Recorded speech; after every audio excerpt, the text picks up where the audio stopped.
Hello everyone, কেমন আছো তোমরা সবাই? আশা করছি সবাই বেশ ভালো আছো। তো বরের আবদার এখন হচ্ছে বিরিয়ানি বানাতে হবে। ঘড়িতে এখন প্রায় 11টা বাজে। তো যেমন এখন আলু বিরিয়ানি বানাবো, তো এখন চিকেন আমি কোথা দিয়ে পাই? তো যাই হোক, এখন হচ্ছে ঘরে যা ছিল সেই দিয়েই এখন বানাবো। বলেছি শুধু চালটা ছিল না, চালটাই নিয়ে আসতে বলেছি। একদম মানে শর্টকাট বানাবো, তাই জন্য ভাবলাম চলো যখন বিরিয়ানি বানাচ্ছি তাহলে তোমাদের সাথেও শেয়ার করি। তোমরাও কিন্তু চটজলদি এরকম বিরিয়ানি বানাতে পারবে, মানে তাড়াতাড়ি। যাই হোক, এখানে কড়াইতে একটুখানি তেল দিয়েছি আর একটুখানি ঘি দিয়েছি। ঘি দিয়ে গোটা গরম মশলা দিয়ে দিয়েছি ফোড়নে। একদম বেশি কিছু উপকরণ দেবো না, ঘরে যা আছে তাই দিয়েই বানাবো।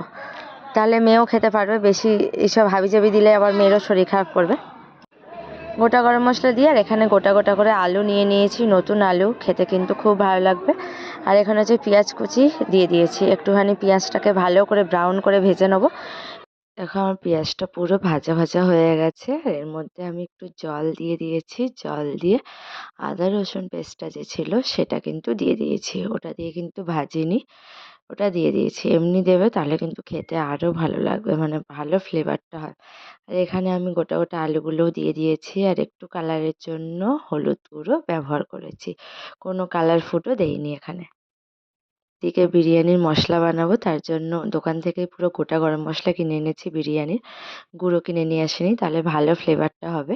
আর এখানে দেখো ঝোলটা ফুটে এসছে, আলুটা আমার 60% মতো সেদ্ধ হয়ে গেছে, ওই জন্য আলুটা আমি নিয়ে নিয়েছি। আর এদিকে একটুখানি গরম দুধ নিয়ে নিয়েছি, এর মধ্যে একটু গোলাপ জল, কেওড়া জল, আতর এগুলো একটুখানি অ্যাড করে দেবো। দেখো এটা আমি খুলতেই পারছি না, এখনকার আতরগুলো কেমন যেন করে রেখেছে, মানে ছিপিটা যেন কেমন, পুরো খুলতেই পারলাম না, লাস্টে তো ছুরি দিয়ে কেটেই দিলাম। যাই হোক, আর এখানে একটুখানি গোলাপ জল নিয়েছি আর কেওড়া জল নিয়েছি।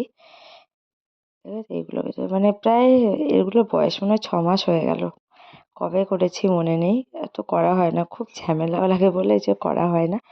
তো এখন খাওয়ার ইচ্ছা হয়েছে এই রাত দুপুরে, এখন তো বানাতেই হবে।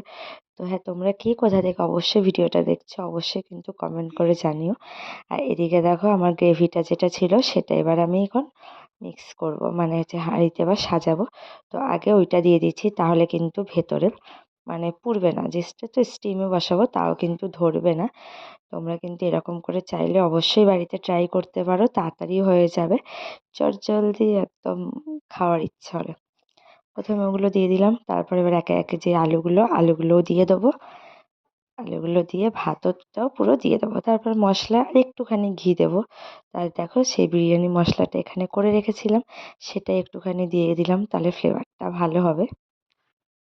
হাঁড়ি সাজানো আমার রেডি হয়ে গেছে। আর এখানে যে দুধের মধ্যে ওইটা করে রেখেছিলাম গোলাপ জল, কেওড়া জল, আতরটা দিয়ে ওটাই একটুখানি দিয়ে দিলাম। তো আমি তো অনেক দিন পর বিরিয়ানি করছি, মানে ভালোও লাগছে, একটু এক্সাইটেড। রাত 11টা 11:30 সব বিরিয়ানি করছি, ঠান্ডার মধ্যে যা ঠান্ডা পড়েছে। এখন বড়বাবুর খেতে ইচ্ছে হলে আর কি করা যাবে। তো যাই হোক, এদিকে মেয়েও এক্সাইটেড হয়ে বসে আছে, ও কিন্তু একদম বাইরের জিনিস খায় না। তো ঘরে করলেও একটুখানি খায়। তো দেখা যাক কে কেমন টেস্ট করে কি বলে। এখানে একটু নুন দিয়ে দিলাম আর একটু চিনি দিয়ে দিলাম আর একটু অল্প বিরিয়ানির মশলা ছিল সেটাই দিয়ে দিলাম, লাস্টে একটু ঘি দিয়ে দিলাম। দেখো আমি স্টিমে বসিয়ে রেখেছিলাম, সেগুলো আর ভিডিও করা হয়নি।